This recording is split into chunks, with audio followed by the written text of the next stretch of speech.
সকালবেলা ঘুম থেকে উঠেই চোখ টলতে কি রান্নাঘরে যেতে ভালো লাগে বলো?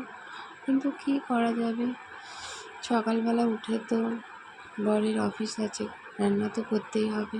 দেখো ভাত বসিয়েছি, বেগুন কেটে নুন হলুদ চিনি দিয়ে মাখিয়ে রেখেছি, একটু চাও করে নিয়েছি নিজের জন্য। দেখি একটু গরম জল করেছি, গার্গেল করবো, অনেকদিন ধরে গলাটা খুব ব্যথা। দেখো এখানে পুঁই শাক কেটে নিয়েছি, পুঁই শাকগুলো এই সবজিগুলো রাতেই কেটে রেখেছি, তাই কাজে একটু সুবিধা হয় আর কি। তারপরে দেখো যে এতে আগে বেগুন ভেজেছিলাম, তাই তেলটা এরকম। দেখো বেগুন ভাজাটাও চাপিয়ে দেবো, বেগুন ভাজাটা বসিয়ে দিলাম।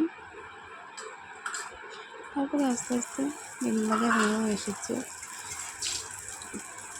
আমরা সকালবেলা উঠে কি আমার মতন রান্নাঘরে কাটে তোমাদের বলো, কী করবো? দেখো এটাও বসিয়ে দিয়েছি, একটু হালকা করে নাড়াচাড়া করে নেবো। তারপর আস্তে আস্তে একটু মশলাও তো বাটতে হবে, শিলটা বেটে নিয়েছি। এবার হলো একটু সর্ষে আর লঙ্কা বেটে নেবো, ঠিক আছে।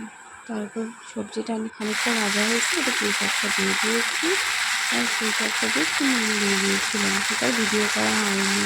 তো মশলাটা ওদিকে বাটা হয়ে গেছে, এবার করবো রুটি। চলো এই যে রুটিও হয়ে গেছে, করছি।